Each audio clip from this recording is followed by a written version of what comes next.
provided us with a unique opportunity to use this webinar series to continue our work connecting and sharing insights with you all. Clients, our dealers, the designers and architects, colleagues and friends. So thanks so much for joining us today.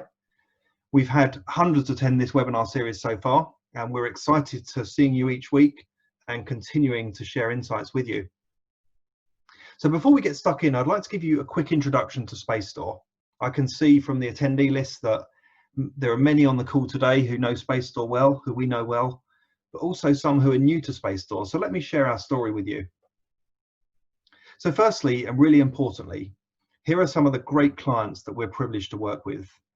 And as you'll see, these are brands and products that you and your family use in a personal or business basis on a daily basis. And they're covering all verticals globally. And you'll also notice that many of these are the world's leading tech companies: Google, Apple, Microsoft, Amazon, Salesforce, some of the most creative and innovative companies in the world. And working with these companies to co-create workspace solutions is a great privilege. And it's a great experience for us as well, and is always and will continue to be an influence on our development and our innovation.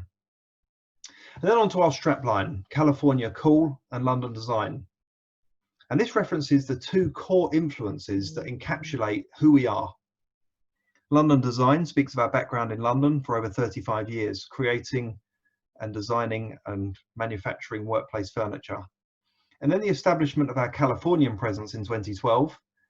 And California Cool includes a long history of innovation and vision in this whole region, right from the gold rush in the 1800s through to Silicon Valley and the tech companies of today. And this has really influenced who we are and the products we create.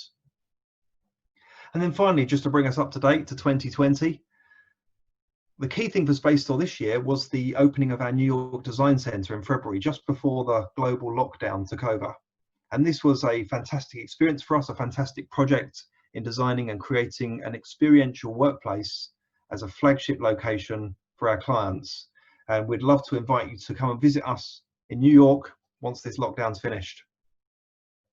Before we get into the subject of today, I wanted to touch on our new lookbook, Experiential Spaces, which is a volume we've created to showcase the best projects we've worked on. And it includes some fantastic content, some great images, some great stories. And we're offering you the chance to win your own copy of this high quality tome on the webinar today. So here's the deal. In my role, I'm always curious to hear the big subjects that you're looking at. And obviously the future of work following COVID-19 is something everyone is looking at and speculating on right now. But what I'd love to do is hear your views around the top 2 or 3 unanswered challenges you see with a post-COVID workplace. As we stand right now, if you could put those into the Q&A box at the bottom while this webinar is running, and we'll select a winner from the suggestions we've received. And of course, we also want to answer any other questions, to hear your comments and your thoughts that occur to you as we go through today's presentation. And we'll aim to spend a few minutes at the end answering them. So first of all, let me introduce our speakers. So I'm Alex Harvey, as I've always said. Nick Stedman is our VP of Marketing, and we have Andrew Baxter, UK Sales Manager, with us today as well. So let's get into today's topic, dispelling the myths around smart lockers. So we're here today to explore the smart locker and drill down on some of the myths in today's workplace and how lockers are used and can be used. And here are just a few of the things that we sometimes hear from clients. Maybe they think that a smart locker is going to be too expensive. Maybe an off-the-shelf locker basically gives me what I need. Or perhaps we hear from a number of clients, I already know what I need. I don't need to discuss this with you. Or modular lockers don't give me enough flexibility to give me the look I want, so I'll use bespoke joinery or millwork, depending on where you're from. So as a kick-off, pre-COVID-19, pre the work from home experiment that we're all participating in now, we were seeing a massive increase in non-assigned desking, in hoteling or hot desking. And as a result, lockers have become an essential ingredient to most workplaces in order to successfully deliver a good user experience to their employees. So big question, will this change? Once we go back to work, where will lockers fit? Are they still relevant? Of course, we have some thoughts around this, and time will tell, of course, but it may be too early to make any definite predictions right now. But I think to me, one thing that's absolutely clear is that personal storage is a big need in the workplaces of the future. And also, nothing's changed around the importance of personal storage and how the design of that and the function of that has to support your workplace strategy. This is a very individual solution. So if you've just joined, we're discussing the subject of dispelling the myths of smart lockers. I'm joined by my colleagues Nick Steadman and Andrew Baxter, and as we've already said, we'd love to hear your views around the top 2 or 3 unanswered challenges in the post-COVID workplace in order to win a Experiential Workplaces book. So I'll hand you over to Nick Steadman now, who's going to continue the conversation and start our deep dive into personal storage. Over to you, Nick. Thank you, Alex, and hello, good afternoon, good morning. I'm Nick Steadman, VP Marketing. Pleased to see everybody on the call today. So, as Alex has said, we've been helping companies and workspace designers with customized furniture for their workplace strategy for nearly 30 years. And we're going to share with you some of the insights that we have learned throughout this time. Firstly, in one sense, lockers are really simple. As Alex has said, one of the myths around lockers is that a locker is just a locker, right? I can go online, select a locker, and just get it delivered.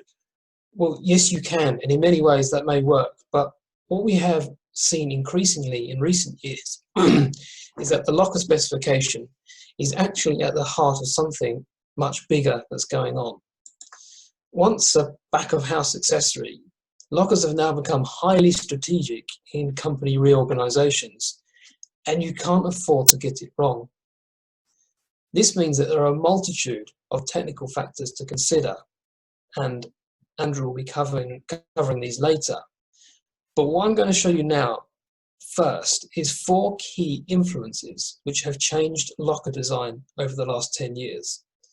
These are all interconnected, and they are human capital investment, change management, agile working, and tech fusion. I'm going to cover these in more details now. So firstly, human capital investment, or people, and it is all about the people. Our staff are the most important asset. In over 28 years immersed in storage, we've seen a massive change. Storage used to be about bulk archiving. It was about how many lever arch files or suspension files you could pack into a square meter or square foot of floor space. But we no longer file by the kilometer. The focus on storage has switched from shared bulk storage to private individual storage, from the organization to the individual. And lockers are now individual private spaces. They're personal zones, and it's about inclusion. In many cases, a locker may be the only personal space an employee owns in an agile work environment. This, of course, may change post-COVID, and we're watching this carefully. More details on that later. It's not always just about security, a locker being focused on security, but not always. We'll be seeing a project later in which we provided lockers simply as an alcove without a door. It actually becomes a piece of real estate that an employee can call their own. It becomes another demonstration of a commitment to include an individual. This project here illustrates the drive for greater inclusivity very well. This is the disability charity Scope, the project we worked on. They moved to Here East, which is part of the 2012 Olympic Park in Stratford. They moved here in 2018. And this move was part of their strategy to achieve everyday equality and fairness for the 14 million disabled people living in Britain today. And Scope had inclusivity built in, from tactile wayfinding, large format and braille signage, spaces designed specifically for sensory needs, and a pioneering changing place facility. This Scope office is designed with inclusivity and well-being at the heart of it, and we are very privileged to be part of it. The space ensures that all who work in it and visit it are able to fully participate, thrive, and enjoy the environment. The second factor we want to consider is change management. And this is really an extension of the previous one, the personal influence. Companies investing in a locker strategy are often on a major journey. Workplace strategy changes are really quite easy until it comes to people. Humans don't like change, and so whole departments and experts are hired to help people through a workplace change. And often it's a massive culture shift for some people. Interestingly, what we find is that often lockers are at the centre of this change. A workplace transformation often involves taking some element of personal space, like a permanent desk or office, away. And it can get very emotional and sentimental. And sometimes the locker is provided as a replacement space or anchor point in the midst of all this change. And as a result, it's seemingly small details that become really important, like the size and the shape of the locker, where it's located, will it be shared, and who with. And it's important to identify these exact needs and ensure the feelings of security and confidence are maintained in the workforce. A transformation could fail if the locker element isn't right. And so we see the need for a high level of customization and design engagement to be offered with locker design and specification. We see a great example of this in the project we've worked on at a global insurance company. This was one of their offices in Chicago, and lockers were provided for employees to aid the transition from an open to an open plan workspace layout. Previously, the company or the employees were working in cubicles with under-desk pedestal storage. However, as part of the change management strategy, lockers were added to the space to give employees the personal storage space they were used to claiming in the old design. The number graphics used on the locker runs are color-coded by zone for each team, and they are all fully built-in, integrated runs with fully assigned lockers. We worked on this same scheme across 6 locations in the USA. In another project, which was an interesting one for Bowden, we provided a special tool to assist with their change in workplace strategy. We produced a sample locker which the MD himself took around to all the employees. This is another example of managing the transformation process to get employees to buy into the new space before they arrive or move in, and what we do to support that. The next concept we want to examine is the Agile office, and this third influence follows on from the previous one. The rise of the Agile office has given lockers a pivotal position at the centre of this way of working. In fact, the Agile or Smart Locker has been both the enabler and the supporter of Agile working. You can't really do Agile working without Agile lockers. And Agile lockers, just to clarify, is the concept where instead of each person having their own locker, one locker can serve multiple people, or a locker is assigned on a temporary basis according to the particular floor, area, or even building you are working in at any one time. And there are a couple of interesting things we've seen from the Agile workspace influence. Firstly, with the prevalence of hot desking or unassigned seating in an Agile environment, the locker actually acts as a pivot point or an anchor point between the different places of work. This is probably going to be even more accentuated in the post-COVID workplace, as more workers are undoubtedly going to be working from more locations. The second thing we see is that Agile isn't the same for everyone. Every organization is different, and their requirements are different. The successful ones, or the successful schemes, are due to careful studies on how people work and their requirements in a particular organization. And this is the same for the locking strategy. There are literally dozens of variants of Agile lockers. There is no one size fits all to getting it right. Another spin-off from the growth of the Agile office is the removal of the desk pedestal. Once an office essential, the growth of Agile working and the smaller desks, cooler looking interiors has seen the gradual demise of this particular form of personal storage, and lockers have filled this gap. Lastly, lockers can actually be used to engineer or drive greater agility.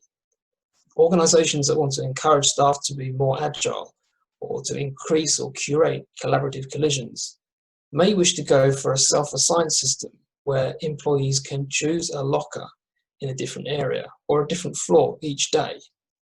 It's also actually possible to engineer collisions between key people by temporarily assigning them near to each other for a particular day or period.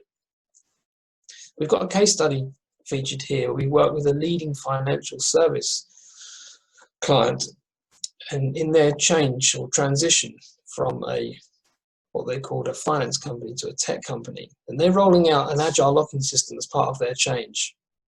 And the agile locker system was central to this.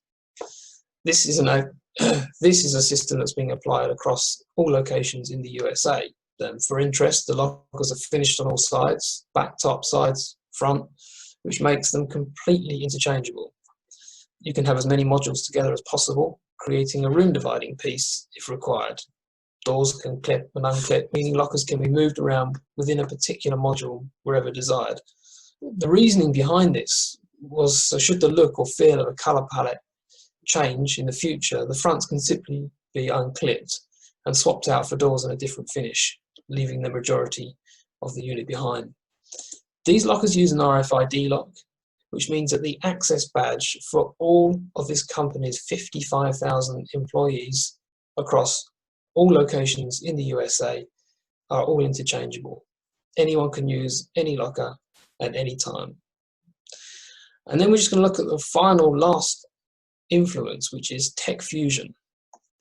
And this influence is something that we have named tech fusion, is where we see technology blending into products to create a more seamless experience. It's about improving the experience, making it less fussy, more invisible. Staff, particularly younger staff, expect things to just work with the technology they have already. And many projects are looking into integrating locker assignment systems with their existing building or facilities management, which means that the card or fob that you already use will work with a locker system automatically, and even can work with a smartphone.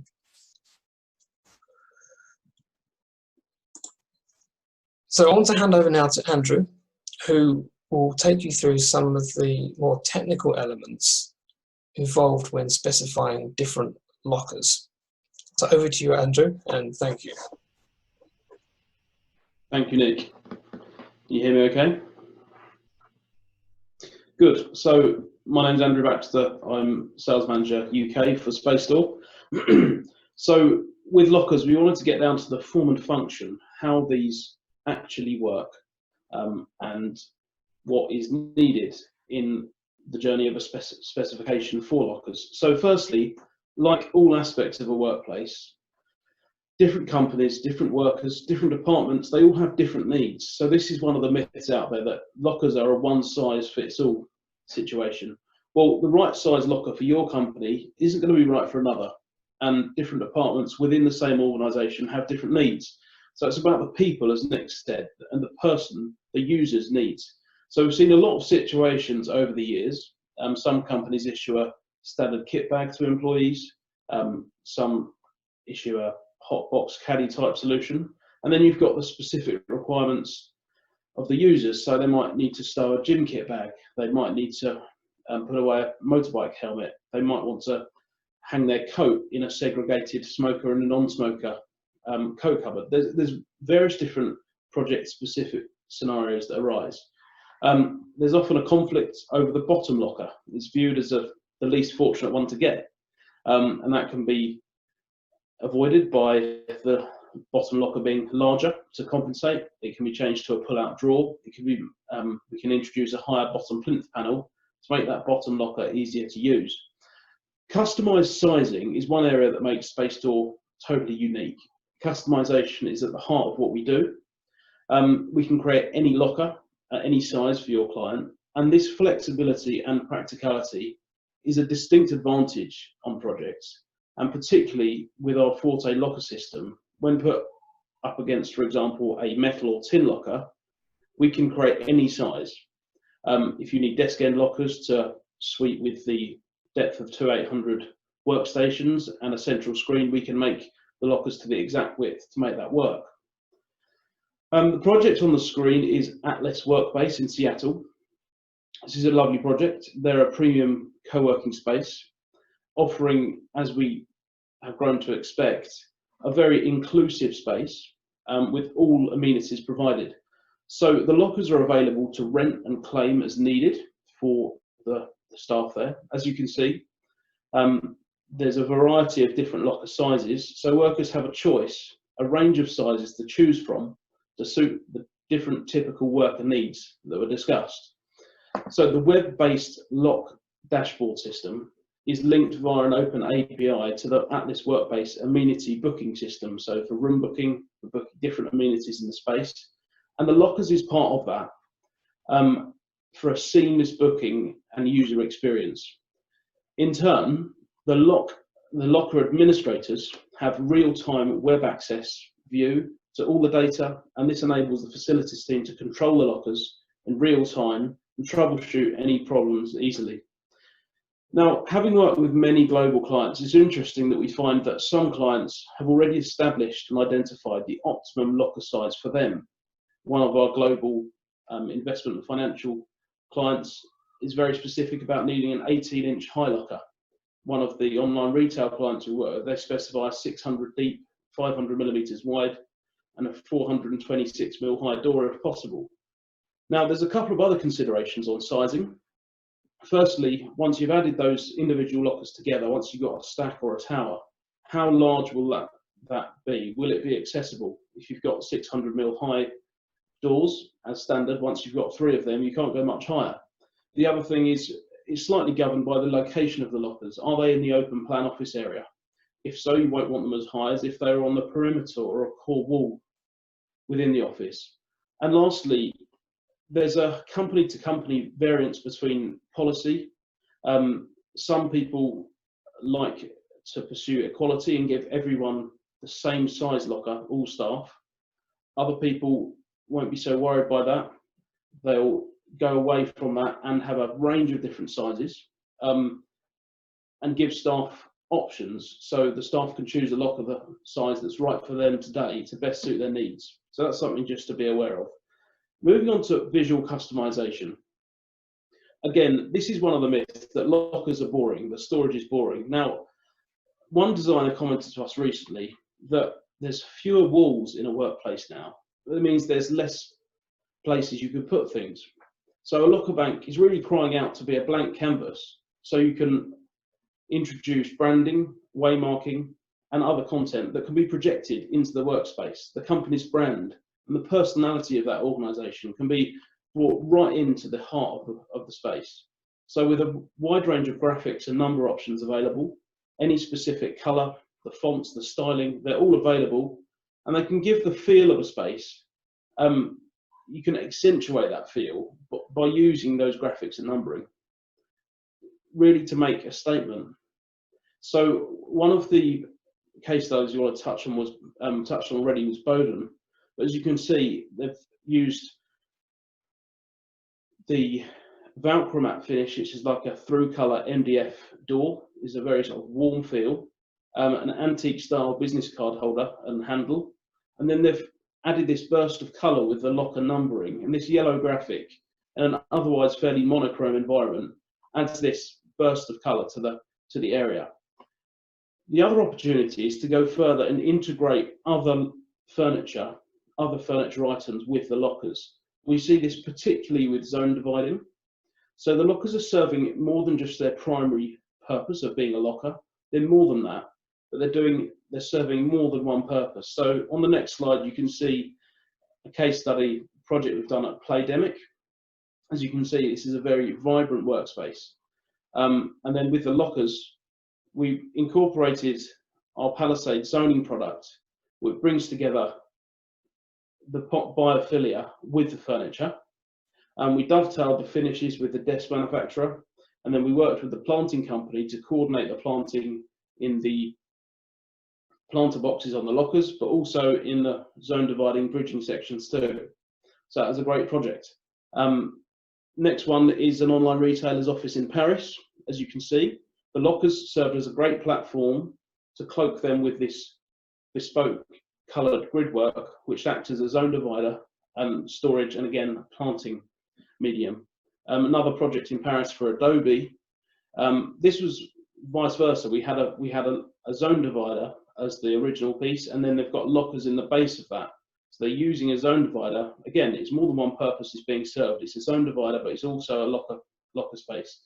And then the last project, French investment bank client in London, we installed thousands of locker here. We had this very project specific bespoke oak portal frame on top of the locker runs that you can see, which was working with a variety of different materials for plant hanging and displaying different items. So again, lovely project, and more than one use being brought into play. Next is the locking strategy. So clearly central to any locker is the lock. So to get some terminology clear, you've got assigned or private lockers. They're ones that you own and you use again and again. Whereas on the contrary, you've got agile, sometimes called dynamic or public lockers. They're available for shared use. So starting with the traditional humble key lock and going right up through, you've got the agile locker scenario, and there's a variety of battery operated and hardwired options. We'll come on to the reporting and management of lockers in a moment, but I really want to stress that we have the tools and a huge amount of experience across our global team to help you select the right locking strategy for your client. So as Nick's touched on, younger staff will expect to use their smartphone and not have to have another pass or another building access pass for their locker use. And as we said, what an agile working environment looks like to one client will be different to the next. So this demands and requires that we support this with a variety of different options within our lockers. So there's a range of modes that can be selected within the high-tech solutions. There's a rapid assign mode to avoid queuing. If you've got a lot of staff arriving at one time, it automatically assigns staff a locker without them choosing. There's auto unlock functions. You can have a mix of assigned and non-assigned lockers on the same software system. So some staff that are working in a permanent position day in, day out can have their locker, and people that are coming and going can make use of shared lockers. I wanted to touch on one project we did for a high street retailer. The client thought they knew the solution they needed. They ordered that and that was installed, but they experienced challenges with that initial solution, and it came to the surface. It wasn't really delivering what they needed.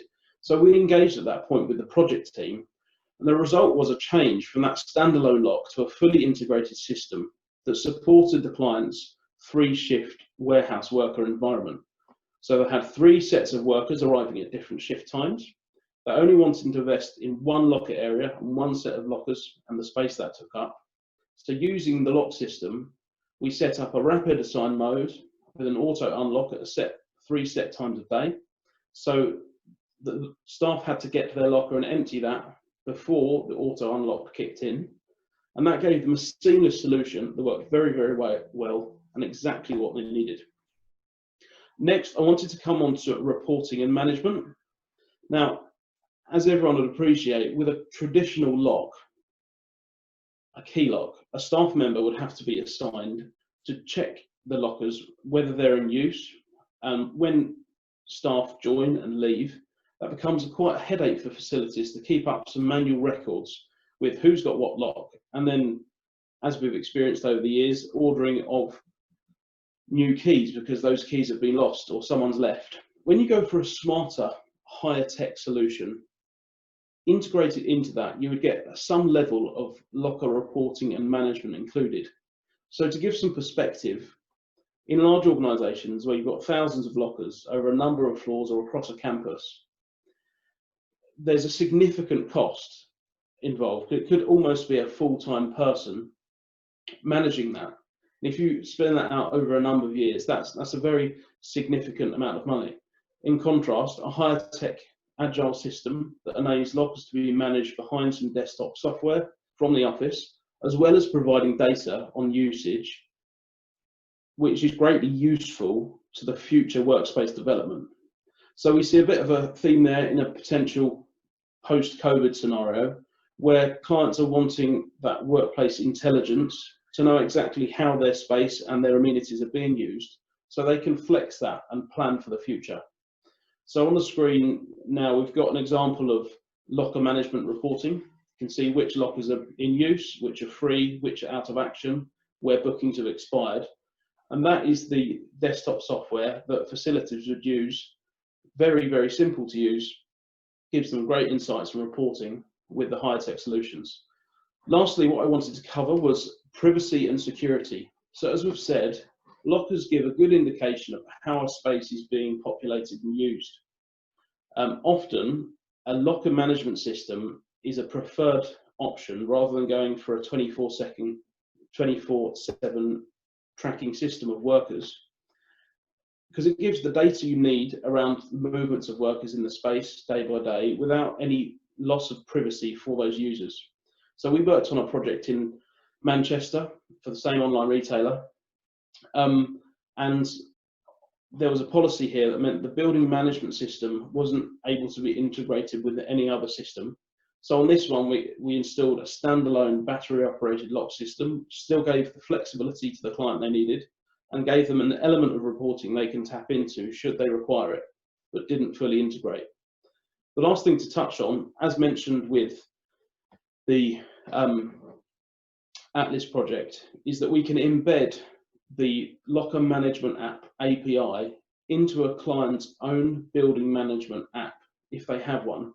So suited in with their app, they have the locker management built in and very easy for staff to use.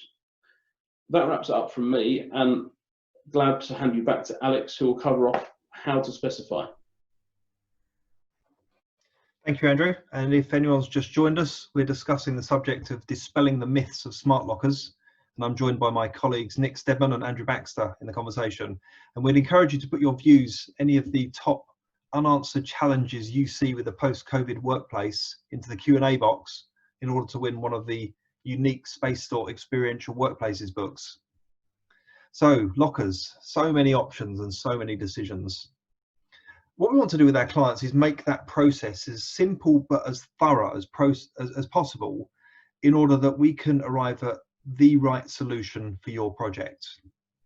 And as we've already touched on, many of the clients that we work with maybe think they already know what they want to go for, but the solution that really caters to their specific needs may be slightly different to that. So there are many decisions that have to be taken when we're planning a locker solution. And I think one of the most important things to understand is, as it says on the slide, context and culture.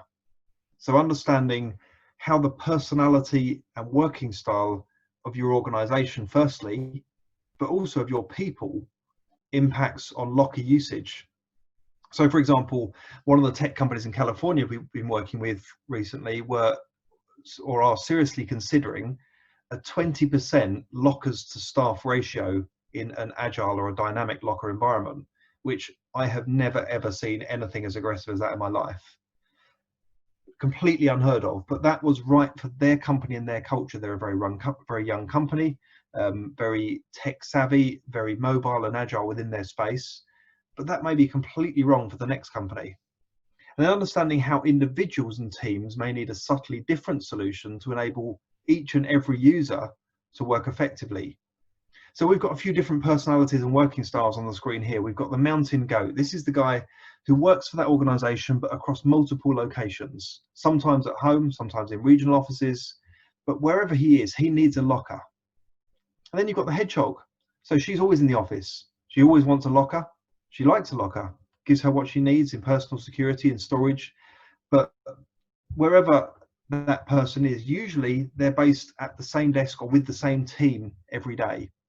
And then we've got the butterfly. So this is the visitor to your company, whether it's a contractor or an outside visitor, and they may need a locker just for a day, for half a day, for a week, for a month. And then we've got the dolphin. So the dolphin is the employee who wants to have the opportunity, to be mobile within your office, within your workplace, sometimes across multiple floors, as we've already touched on earlier, or even across multiple buildings. And it may be on a short-term basis, so they may want to use a different locker every day, or maybe on a longer-term basis. So maybe as we assemble a team to work on a project for 1, 2, 3, or 6 months, they may need to shift and alter their lockers. And as we consider this and then look at specific examples, so if we flip over to the case study of one of our clients who are a leading publisher of stylish magazines, and they were consolidating both of their Soho offices in London into a new location overlooking Leicester Square. And as these premises span 5 floors, with a key objective for the space being fostering collaboration across these multiple media brands. So everything that entered into the design of that space had to contribute to a more joined up, community driven and a creative company culture. So it was essential for the lockers to allow and enable and support that workplace objective. And another case study, which was one of the football clubs that we've worked with in the past, where the initial concept was a fully blown hot locker agile system using swipe card or even phone access as an app on your smartphone, but they found that that actually blew their budget, so they actually changed completely to a standalone lock with an auto unlock function. And then finally, summarizing the process that many of our clients go through, because all of these things we've discussed are all individual decisions that have to be made in the process of designing the right solution for you and for your client. So what we want to do is make that process simple and yet thorough, as I've touched on. And this is how we want to work with you to create the personal storage solution for your workplace. Now, as we move through, I want to talk about the a summary of the various tools that we have to offer that can help assist this. So, for example, an in-depth discussion with you, the design team, with the client around the layouts of locker banks and how maybe the technology needs to be orientated to enable the best access and the best workplace mobility within your office. We touched already on the concept of having a sample locker, which is a really useful solution, particularly on larger projects. And you may remember we discussed earlier the project for Bowden, where each member of staff had the opportunity to actually see and touch and feel the exact locker that they were going to get for their project, to understand how this new way of working was going to impact on them. We've already touched on the Spacestor customizer as well earlier in this webinar series.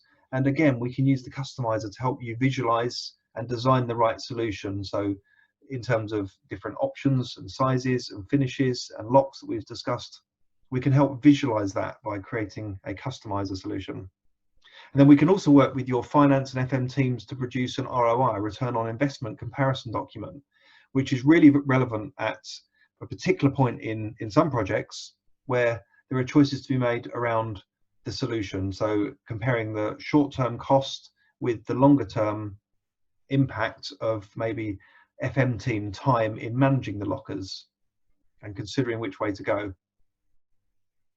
And of course, the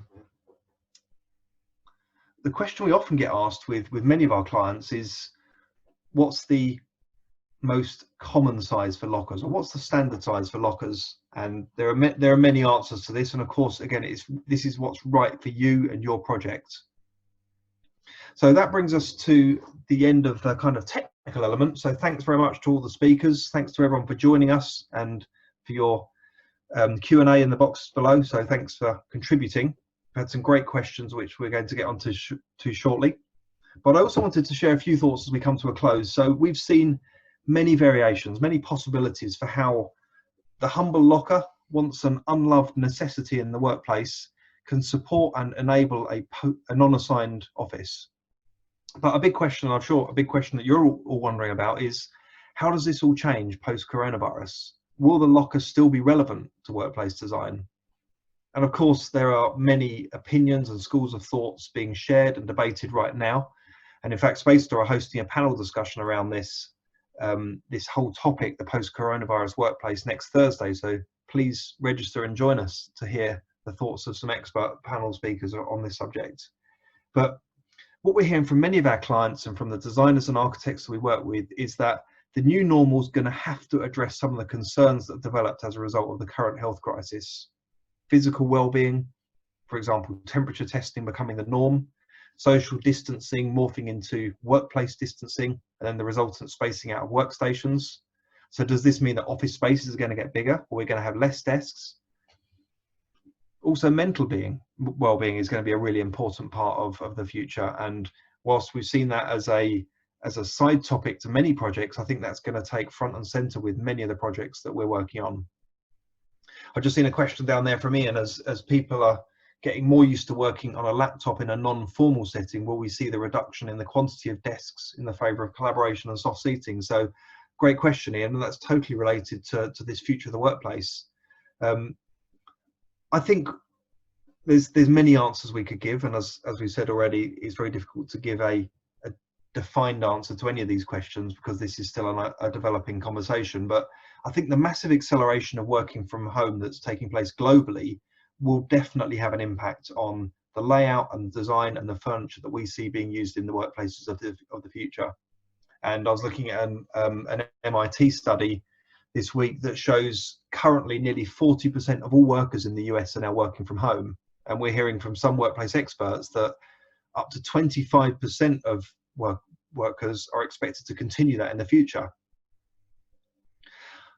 So I predict that the whole mobile working phenomenon will continue and accelerate, but the pivot point, and this is the key here, the pivot point between the different landing places you may have, whether that's your home versus your office or different regional offices, or even between different spaces you've been using within the workplace, meeting rooms, lounge areas, task desking or chill out spaces, the pivot point is still the locker, it's still your personal storage.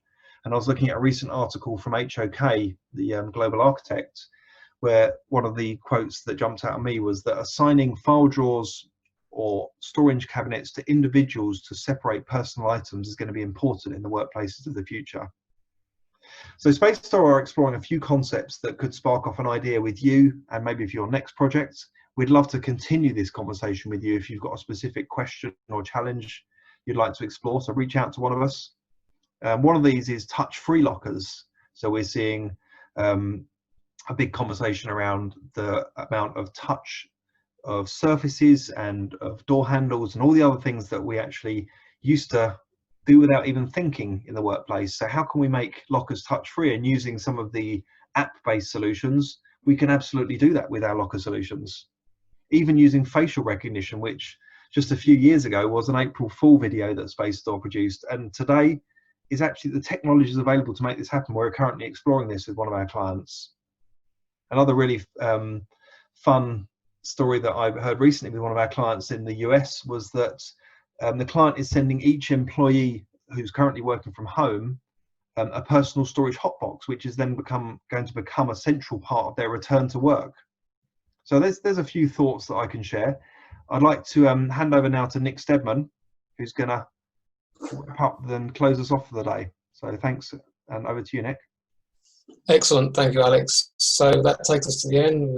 We're bang on time, so which is good. I hope these insights have been helpful to you, give you some additional knowledge to help you in your role. As Alex and Andrew mentioned, we have some tools that we're going to release to help you further. If you do have any further questions on locker strategy or any of the technical elements, please pop them in the chat. We'll leave it open for a couple of minutes and then we'll get back to you with the answers. Don't forget to check out our future webinars on the Spacestor website. We're running these until the middle of May. So join those for more insights and live discussions. Thank you so much for joining us. Good to see you all and have a great day.